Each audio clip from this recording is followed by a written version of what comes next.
নমস্কার, আদাব। Crime petrol দস্তাকে আপনাদের সকলকে স্বাগত।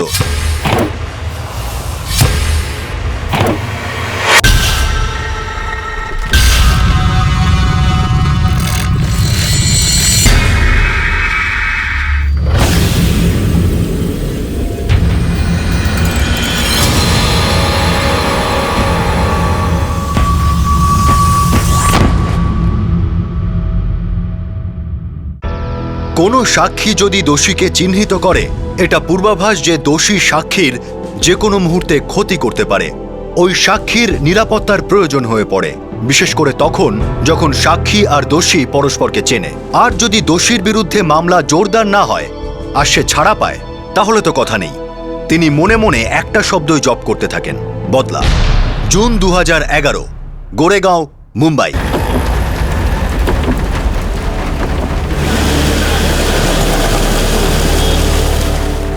মুম্বাইয়ের বর্ষার কোনো ভরসা নেই, কখন আসে কখন যায় কোনো ঠিক নেই। দিন দোষী এসে গেছে স্যার। হ্যাঁ, দেখতে তো পাচ্ছি। গাড়ি সাইডে রেখে দাও।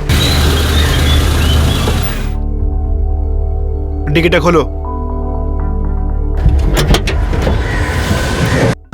হাত লাগাও।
গলা টিপে হত্যা, কিন্তু এর গলায় কোনো আঙুলের ছাপই নেই।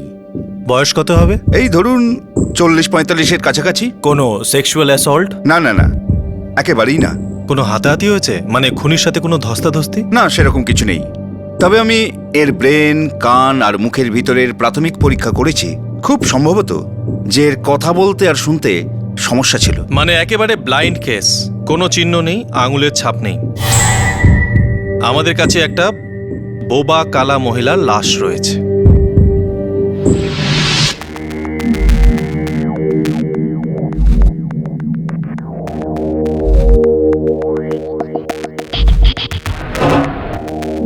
এটা তো রেলওয়ে ইয়ার্ডের স্ট্যাম্প। হয় এই মহিলা এর সঙ্গে জড়িত, না হলে খুনি, অথবা দুজনেই।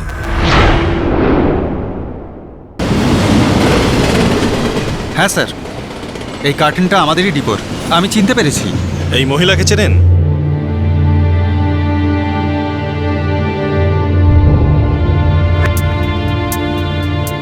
আরে ছোট সাহেব, এটা আশাবরী দিদি না? আপনি চেনেন না নাকি? না স্যার, সরি, এনাকে চিনতে পারছি না। এই মহিলার লাশ এই বাক্সে পাওয়া গেছে। স্যার, বেচারি বোবা কালা ছিল। কি কাজ করতেন উনি? রেলওয়ে ডাক্তারি বিভাগে কাজ করতেন। খুব ভালো মহিলা ছিলেন, কারোর সাথে কোনো ঝামেলা ঝঞ্ঝাট নেই। কে জানে একে মেরে কার কি লাভ। সাধারণ ক্লারিক্যাল কাজ করতেন উনি। রেকর্ড রাখা, ফাইল করা, টাইপ করা। এখানে কবে থেকে ছিলেন?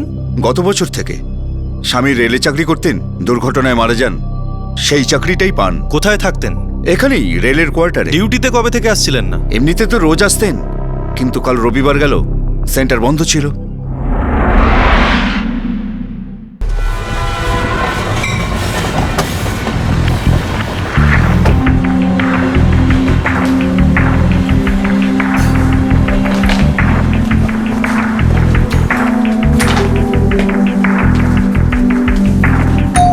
স্যার, কি ব্যাপার? আশাবরী যোশী এখানেই থাকেন? থাকতেন, কিন্তু এখন থাকেন না। তোমরা কে? স্যার আমি মুকেশ কুলকার্নি, এই আমার ছোট ভাই সুরেশ কুলকার্নি। স্যার ইনি আমার মা। সব ঠিক আছে তো স্যার? আপনারা এখানে? দেখুন, আমরা একটা লাশ পেয়েছি। লাশ? বডি আইডেন্টিফিকেশনের জন্য আপনাকে যেতে হবে।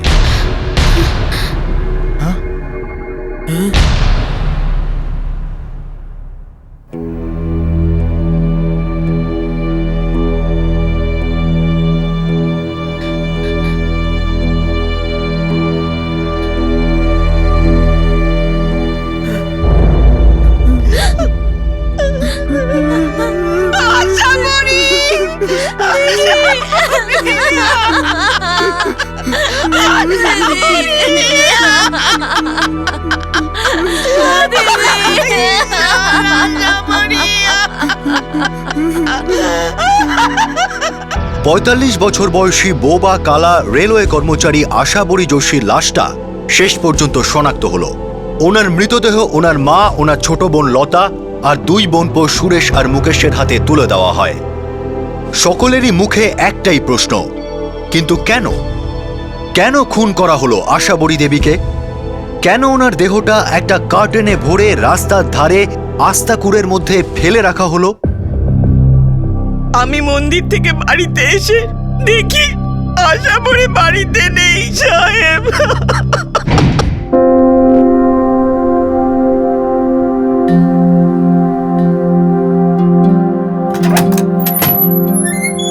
আশাবরী, ও আশাবরী, কোথায় গেলি তুই? আরে আসো আসো আসো, গেলি কোথায় তুই? আসো। ও একলা কোথাও যেত না, কখনো যেত না, কিন্তু সন্ধ্যের মধ্যে ও যখন ফিরলো না, আমার তো হাত পা ঠান্ডা হয়ে যাচ্ছিল। আপনাদের তিনজনের কেউ বাড়িতে ছিলেন না তখন? আশু দিদি আর মা আলাদা থাকতো স্যার, আশু মাসি নতুন ফ্ল্যাট কিনেছিল স্যার। আর আমরা আশু দিদির রেলওয়ে কোয়ার্টারে থাকতাম। পুরো কোয়ার্টার এদিক ওদিক সব জায়গায় দেখেছি। তারপর যখন রাত হয়ে গেল আমরা রেলওয়ে পুলিশ স্টেশনে কমপ্লেন করলাম স্যার, কপিও আছে আমার কাছে। পোস্টমর্টম রিপোর্ট অনুযায়ী আশাবরীর খুনির সাথে কোনো হাতাহাতি হয়নি। তার মানে হলো আশাবরী খুনিকে চিনতেন। আপনারা বলতে পারেন যে আশাবরী যোশী কাদের সাথে মেলামেশা করতেন? কোনো বন্ধু বা কোনো আত্মীয়? না স্যার, যখন আমার জামাইবাবু হেমন্ত যোশী মারা গেলেন তারপর থেকে দিদি কোথাও যেত না, শুধু ডিউটি আর বাড়ি। আর অন্য কোথাও যাওয়ার হলে এদের কাউকে সাথে নিয়ে যেত। আপনি তো জানেন দিদি বলতে বা শুনতেও পারতো না। কাল তো রবিবার ছিল, ছুটির দিন। হতে পারে উনি কোথাও বেড়াতে বেরিয়েছিলেন, মানে কোনো গার্ডেনে বা মন্দিরে। না স্যার, যদি কোথাও যাওয়ার হতো তাহলে নতুন ফ্ল্যাটে, আর তা না হলে আমাদের সাথে কোয়ার্টারে। স্যার আশু মাসি যা করতো আমাদের জন্যই করতো স্যার। আমাদের দুজনকে নিজের ছেলের মতোই ভাবতো স্যার। খুব ভালো ছিলেন স্যার, খুব ভালো ছিলেন।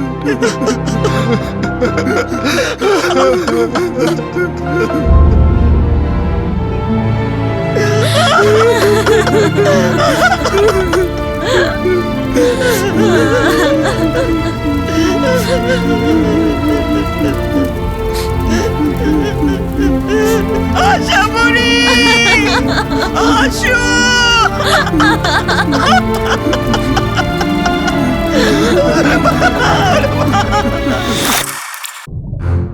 বোবা ছিলেন, মানে খুনের সময় উনি চিৎকার করতে পারেননি। লাশটাকে বাক্সের মধ্যে করে ফেলা হয়েছিল। স্যার এই ধরনের বাক্স মেডিকেল সেন্টার আর রেলওয়ে ইয়ার্ড দু জায়গাতেই দেখেছি। আর এই দুটো জায়গায় রবিবার বন্ধ থাকে, তাহলে উনি ওখানে গেলেন কেন? আচ্ছা মেনে নিলাম উনি হয়তো গিয়েই ছিলেন, কিন্তু যখনই উনি সবসময় বেরোতেন তার বোনপোদের সঙ্গে করে নিয়ে তারপর বেরোতেন, কিন্তু এইবার যখন গেলেন একা বেরোলেন। সেটাই তো, উনি একলা গেলেন, কিন্তু কেন?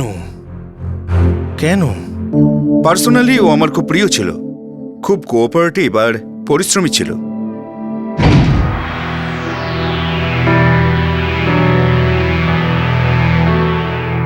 ও আশা বড়ি, 6:30 বেজে গেল, বাড়ি যাবেন না নাকি?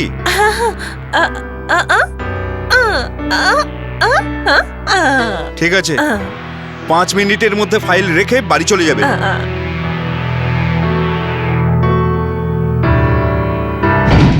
একদিনও ছুটি নেই, একদিনও লেট নেই, কারোর সাথে কোনো সমস্যা ছিল না। এই রকম একজন মহিলাকে কেউ কেন মারবে? কারোর সাথে কোনো শত্রুতা ছিল? শত্রুতার কথা তো আমি ভাবতেই পারি না। কারোর সাথে কোনো রকম ঘনিষ্ঠতা? দেখুন, উনি বিধবা ছিলেন, তাই জানতে চাইছি। আপনার ডিপার্টমেন্টে কারোর সাথে কোনো অ্যাফেয়ার ছিল? ডিপার্টমেন্টের মধ্যে কেউ ছিল না, হ্যাঁ কিন্তু একজন ছিল। কে সে? প্রায়ই সে এখানে আসতো, ওর আর আশাবরীর মধ্যে অনেক কথাবার্তাও হতো। এই লোকটাও কি রেলওয়ের এমপ্লয়ি? আমার মনে হয় ও ইয়ার্ডে কাজ করে, মনে হয় ও ইয়ার্ডের সুপারভাইজার।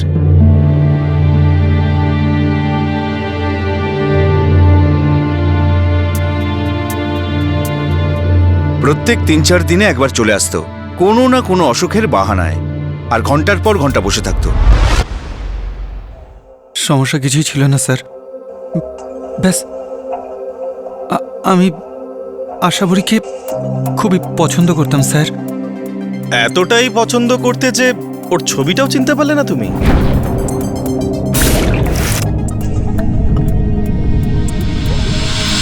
আমি আসলে ভয় পেয়ে গেছিলাম স্যার। তুমি বিবাহিত, 2 বাচ্চাও আছে। হ্যাঁ আগে হ্যাঁ স্যার। আচ্ছা, এই আশাবরী দেবীর স্বামী তোমাদের সাথেই কাজ করতেন, তাই না? আগে হ্যাঁ হ্যাঁ স্যার, কিন্তু আমার সাথে কোনো ঝামেলা ছিল না স্যার।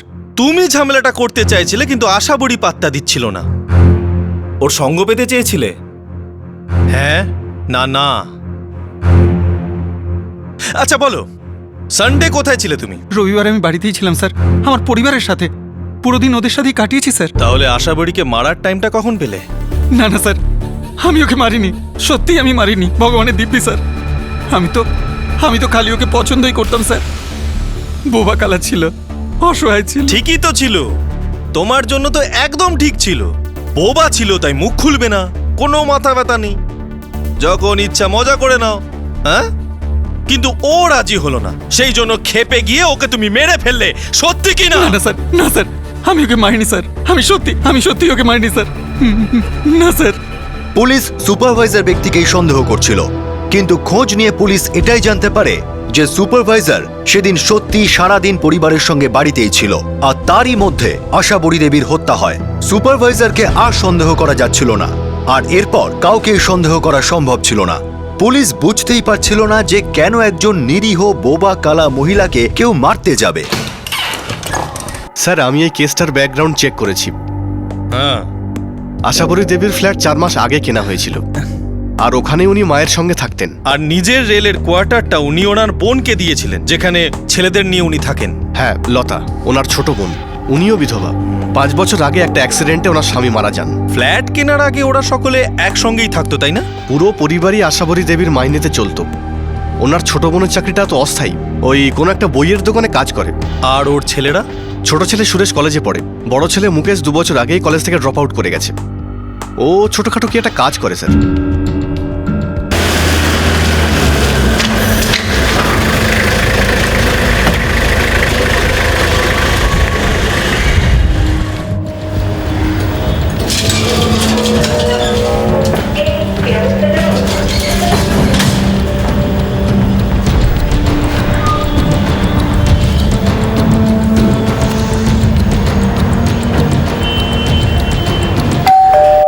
সকাল 9টার সময় আমি মন্দিরে গিয়েছিলাম।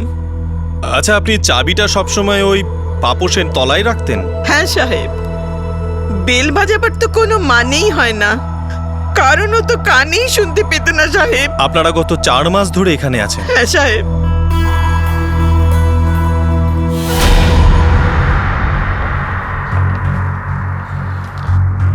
এতে কি আছে? এতে কিছু জিনিস আছে যেগুলো কোয়ার্টার থেকে এনেছিলাম।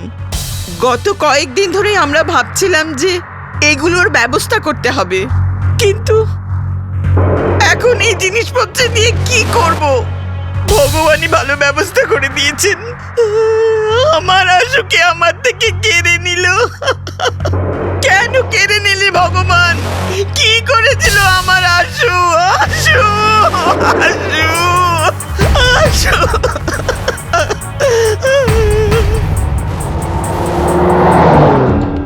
হতে পারে খুনটা বাড়িতেই হয়েছে, শুনতে পেত না, চিৎকার করতে পারতো না, আরামসে কাজ মিটিয়ে চলে গেছে। স্যার আমার তো মনে হয় কাজটা কোনো পরিচিত লোকই করেছে। সে জানতো চাবিটা ডোরম্যাটের তলায় আছে, আর সে চাবি নিয়ে দরজা খুলে চুপচাপ ভিতরে চলে আসে। সোমবার সকালে লাশ এখানে পাওয়া গেছিল। পোস্টমর্টেম অনুযায়ী খুনটা 24 ঘন্টা আগে হয়েছিল। আশাবুড়ি দেবীর মা সকাল 9টায় মন্দিরে গিয়ে 11টায় ফেরেন। খুন এর মধ্যেই হয়েছে। একদম স্যার।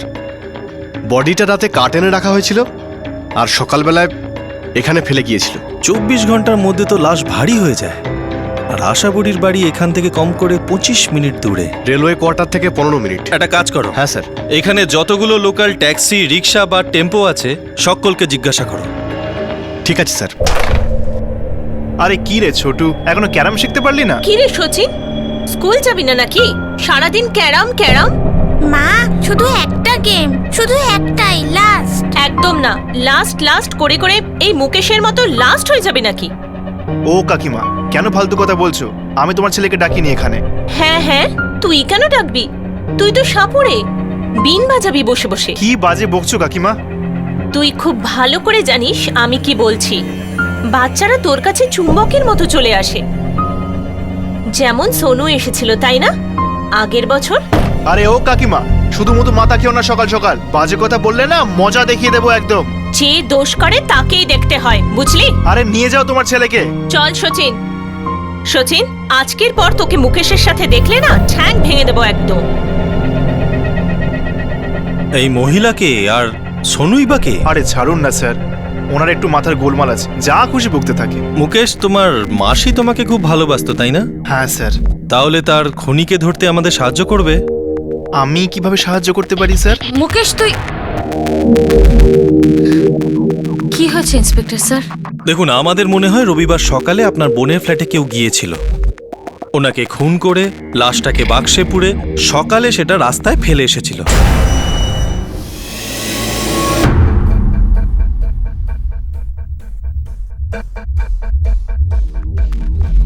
খুনি যেই হোক না কেন, সে জানতো যে ফ্ল্যাটের চাবি কোথায় থাকে, আর ওইটাও জানতো যে আপনার মা সকাল 9টা থেকে 11টার মধ্যে মন্দিরে যান। আর ও এটাও জানতো যে আশাবুড়ি বাড়িতেই আছে, আর কোথাও না। এবার আপনারা তিনজন আমাকে একটা কথা বলুন, সে কে যে এই সব কথাগুলো জানে?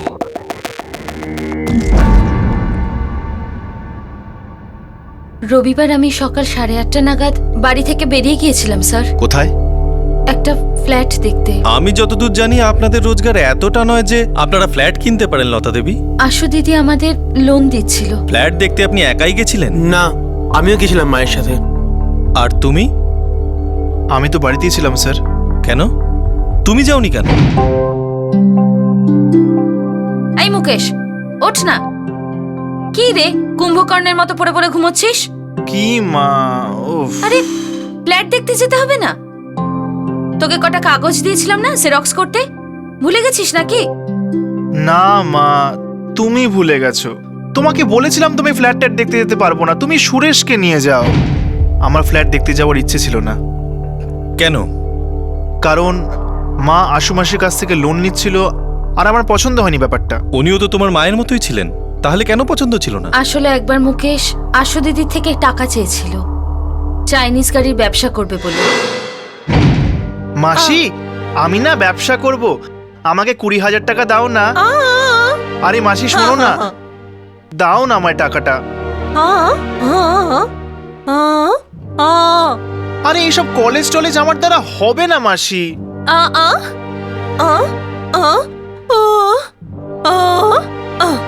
তোমার কি মনে হয় আমি কি সারাদিন ধরে চড়ে বেড়াই?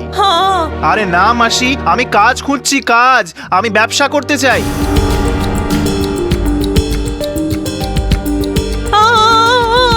আরে তুমি আমার কথাটা কেন বুঝতে চাইছো না? আরে আমার দ্বারা পড়াশোনা হবে না, আমি ব্যবসা করতে চাই। তো আশাবড়ি মাসি তোমায় চাইনিজ গাড়ির জন্য টাকা দিচ্ছিল না, কিন্তু তোমার মাকে ফ্ল্যাট কেনার জন্য টাকা দিচ্ছিল। এটাই তোমার পছন্দ হয়নি, তাই তুমি ফ্ল্যাট দেখতে যাওনি, কারেক্ট? হ্যাঁ স্যার। শোনো, এখানে দুজন হাবিলদার লাগিয়ে দাও। ঠিক আছে। আর মুকেশের হিস্ট্রিটা দেখো, ওর গতিবিধির উপর নজর রাখো। এই সোনু ব্যাপারটারও একটু খোঁজ খবর করতে হবে। Yes sir. মুকেশটাকে আমার একটু গন্ডগোলের লাগছে। একজন ৪৫ বছরের নিরীহ বোবা কালা বিধবার মৃত্যু হয়েছিল, যিনি নিজের আশেপাশের লোকেদের খুবই ভালোবাসতেন। এই কেসের সবচেয়ে বড় সূত্রটা অন্য কেস থেকে পাওয়া গেল, একটা কিডন্যাপিং আর মার্ডার কেস থেকে, যা আশাবড়ি দেবীর আশপাশেই ঘটেছিল। আসলে আশাবড়ি এই কেসের সাথেই জড়িয়েছিলেন। 6 বছরের সোনু রেলওয়ে কনস্টেবলের ছেলে ছিল। আশাবড়ি রেলওয়ে কোয়ার্টারে 2-3 ঘর আগে থাকতো। ওখানেই তো যেখানে লতা ওর ছেলেদের সাথে থাকে। Exactly sir. 1 বছর আগে সোনুর অপহরণ হয়, 7ই মে 2010 সালে ও নিখোঁজ হয়, আর 9ই মে 2010-এ ওর মৃতদেহ পাওয়া যায়। আর এই কেসের এখনো কোনো কিনারা হয়নি। এর সাথে মুকেশের কি কানেকশন? মুখ্য আরোপী ওই মুকেশ।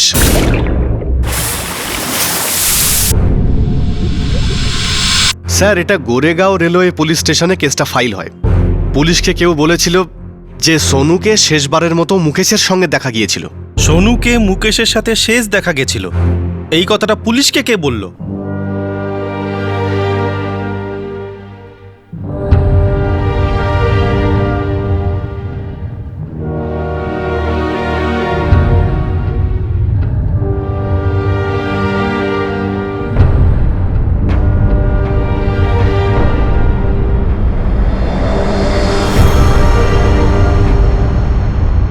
আশাবড়ি যোশী। উনি মুকেশ আর সোনুকে সকালে একসঙ্গে দেখেছিলেন। তারপর থেকে সোনুকে আর কোনো দিন দেখা যায়নি।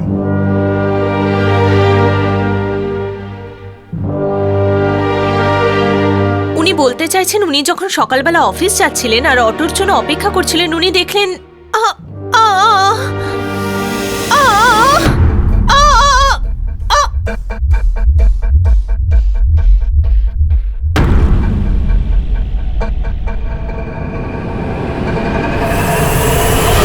স্যার, মুকেশ স্বীকার করেছিল সেদিন সকালে সোনু ওর সঙ্গেই ছিল, কিন্তু ওর ওপরে অপহরণের কোনো চার্জ ছিল না। ওর রেকর্ড একদম ঠিকঠাক ছিল, ছেলেটা একদম ক্লিয়ার ছিল। আর এখনো কি মুকেশ ক্লিয়ার?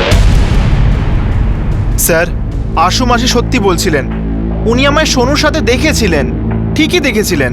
আর এই ব্যাপারটা নিয়ে আমি ওনার উপর একটুও রেগে যাইনি স্যার। চাইনিজ গাড়ির জন্য উনি তোমায় লোন দেননি, এতেও তোমার রাগ হয়নি। তার উপর একটা কিডন্যাপিং কেসে উনি তোমাকে দোষী সাব্যস্ত করলেন, তাতেও তোমার রাগ হলো না। মহাত্মা নাকি তুই? আমাকে বিশ্বাস করুন, ওনাকে নিয়ে আমার কোনো সমস্যা ছিল না। আরে উনি যাই বলতেন আমার ভালোর জন্যই তো বলতেন।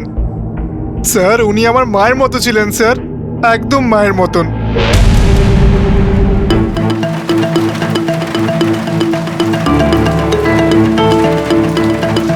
আপনারা কি আমাকে সন্দেহ করছেন স্যার? কিডন্যাপিং এর কেসের 1 বছর হয়ে গেছে, চাইনিজ গাড়ির ব্যাপারটা 2 বছর হয়ে গেছে। আমার যদি বদলা নেওয়ারই হতো তাহলে তো কবেই নিয়ে নিতে পারতাম স্যার। 1 বছর ধরে অপেক্ষা করতাম কেন? প্ল্যানিং এর জন্য তো সময় লাগবেই। তার উপর 4 মাস আগে অবধি তোমরা একই ছাদের তলায় থাকতে। যখন উনি আলাদা থাকতে শুরু করলেন, তখন তুমি সুযোগ পেলে তোমার প্ল্যানকে স্যাংশন করার। আমি ঠিক বলছি তো? না স্যার। তুমি তোমার মাসির খুন এই কারণে করতে চাইছিলে কারণ তোমাকে সাহায্য না করে উনি তোমাকে দোষী সাব্যস্ত করে দিয়েছিলেন, আর সেই জন্য তুমি সঠিক দিন আর সঠিক সময়ের অপেক্ষা করছিলে। আর সেই সুযোগটা তুমি রবিবারে পেলে। তোমার মা যখন ফ্ল্যাট দেখতে গেলেন, তুমি ওর সাথে গেলে না, বদলে গেলে মাসির বাড়ি, ওকে খুন করে এলে। মিথ্যে কথা স্যার। এটাই সত্যি, তাই না?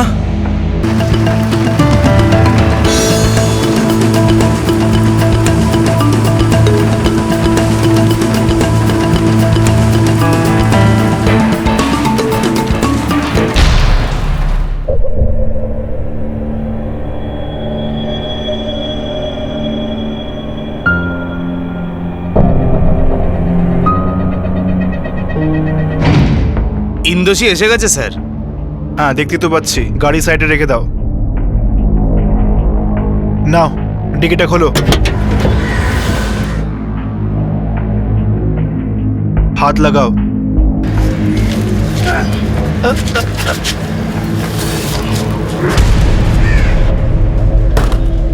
যাও। স্যার এই সেই ছেলেটা, আমি গোরেগাঁও রেলওয়ে কোয়ার্টার থেকে ওকে নিয়ে আসি। স্যার এই ছেলেটার কাছে খুব বড় আর ভারী পার্সেল ছিল। মুকেশ ফের একটা ভয়ানক অপরাধের অভিযুক্ত হয়ে পড়ে, কিন্তু এইবার প্রমাণের অভাবে ওর ছাড়া পাওয়ার কোনো উপায় ছিল না।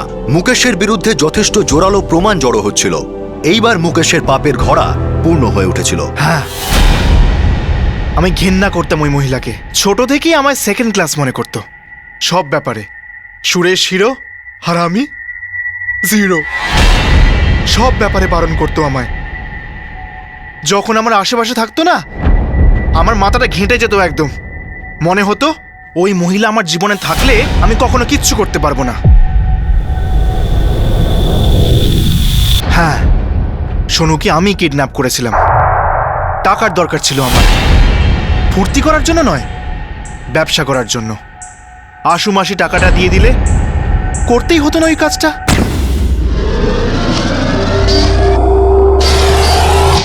আমি টাকা চাইতেই যাচ্ছিলাম। সোনুর বাবা খুব বড় লোক, দিয়ে দিত আমায়। সোনুকে তুই মেরে ফেললি? হ্যাঁ। কেন? আমার ওপর সন্দেহ ছিল তাই। এবার না চাইতে পারতাম টাকা, না ছাড়তে পারতাম বাচ্চাটাকে, সেই জন্য মেরে ফেললাম। কি করে মারলি? কি করে মারলি সোনুকে? গলা টিপে। মাসিকেও তুই এইভাবেই মেরেছিলি তাই না?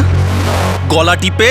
হ্যাঁ, ওই রবিবার সকালে আমি জেনে বুঝেই মায়ের সাথে যাইনি। আমি জানতাম আশু মাসি বাড়িতে একা থাকবে।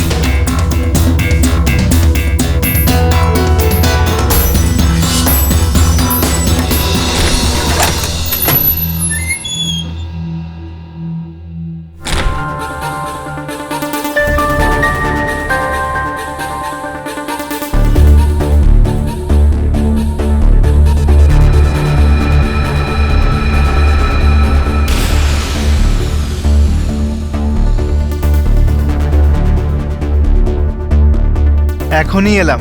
মাসি, খিদে পেয়েছে, কিছু খেতে দাও না। হ্যাঁ হ্যাঁ, বানিয়ে নিয়ে এসো, আমি এখানেই আছি। আমি ওখানে গিয়ে বললাম মা তাড়াতাড়ি বেরিয়েছে, জল খাবার দিয়ে যেতে পারিনি, খিদে পেয়েছে। কিন্তু মাসি বুঝতে পারেনি আমার আসলে ওর জীবনটা খেয়ে ফেলার মতো খিদে পেয়েছিল।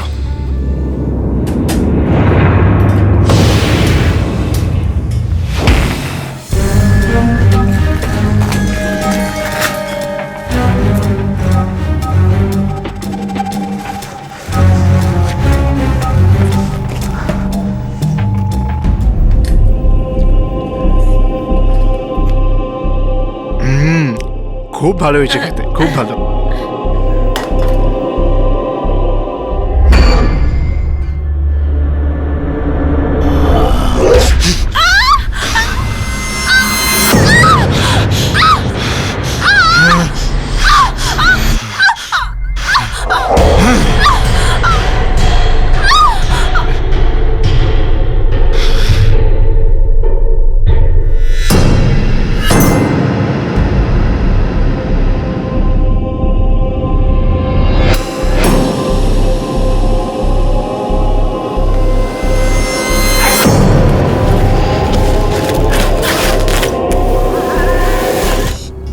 রেলওয়ে কোয়ার্টারের ডাম্পিং এরিয়াতে বহুদিন কেউ যায়নি।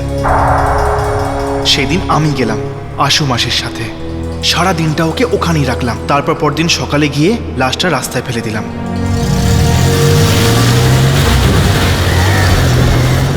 কি ভেবেছিলি তুই কোনোদিন ধরাই পড়বি না? যদি ট্যাক্সিটা না নিতাম না স্যার, তাহলে আজ এখানে বসতে হতো না। আশু মাসিকে তো সমুদ্রে ফেলে দেওয়া উচিত ছিল। দ্বিতীয়বার আর এই ভুল করব না। আর এই ভুল করবি না, আর এই ভুল করবি না।